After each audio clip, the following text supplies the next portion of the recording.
Assalamualaikum warahmatullahi wabarakatuh. Greeting to all of us. Praise be to God so that we can gather here without any obstacles.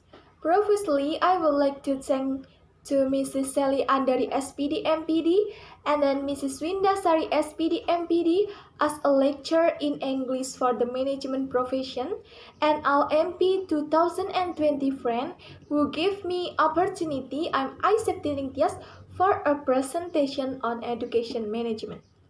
Over the next few minutes, I will explain to education management. At the end of this presentation, I will be able to understand more about education management, starting from the definition, objective, scope, and principle of education management. What is education management?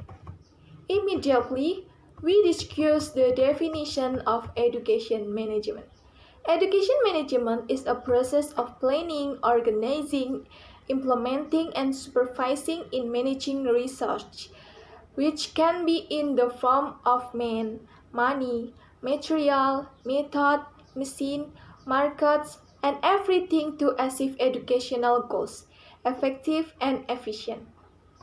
The purpose of education management is the creation of equitable, quality, relevant, and accountable educational planning, increasing the positive image of education, overcome the quality of education, because quality problems are caused by its management.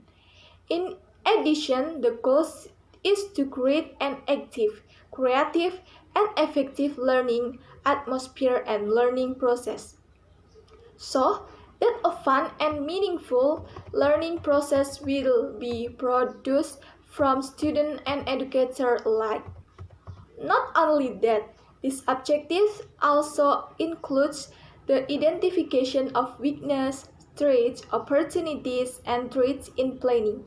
So, everything that is like that will also be identified by doing education management. Okay, and then we discuss the scope of education management. Education management, among others, as follow. Number 1, curriculum management.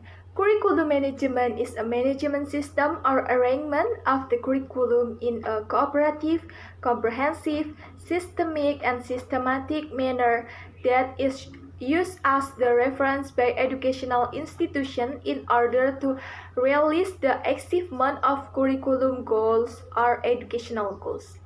Number 2, personnel management.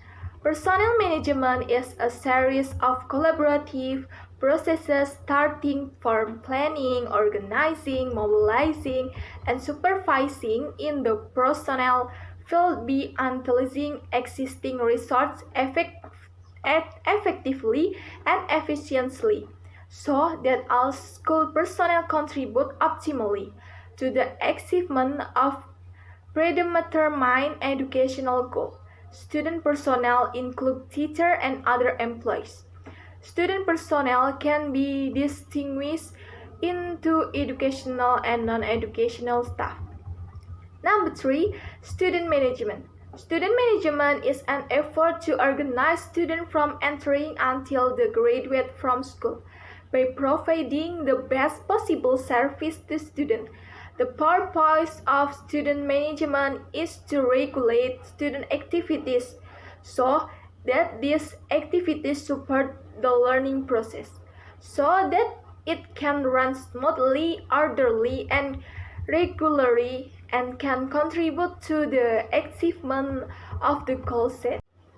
Number 5, financing management. Financing management is a series of activities for planning, implementing, and evaluating, as well as being accountable for the management of funds transparently to the public and the government. And the number 6, administrative management. From the relationship between administration and education management can be seen in the activities of the principal as a decision maker and fully responsible for the decision or policy he makes. Number 7, public relation management. Public relation is a management function that is held to assess and conclude public attitude, adjust policy and procedure of agencies or organizations to gain understanding and support from the community. And then number 8, dedicated service management. Special service is a business that is not directly related to the teaching and learning process in the classroom, but is specifically provided by the school to its students to show that they are more optimal in carrying out the learning process. Special type of service in institution education consists of the school library, school health business, cafeteria, place of worship, mosque, and school security. And the last thing we learn about the principles of education management are as follow. Number 1, prioritize the above goals, personal interest and the interest of the working mechanism.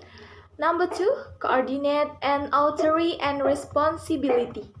Number 3, assigning responsibility to school personnel about should be in accordance with their characteristics and abilities.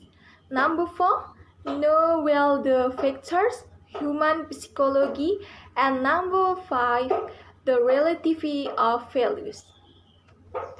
Those are something I can say on this occasion today. I apologize profusely if there are words or actions that are less pleasing to all of you. This I conclude today's presentation. Thank you for coming. Wassalamualaikum warahmatullahi wabarakatuh.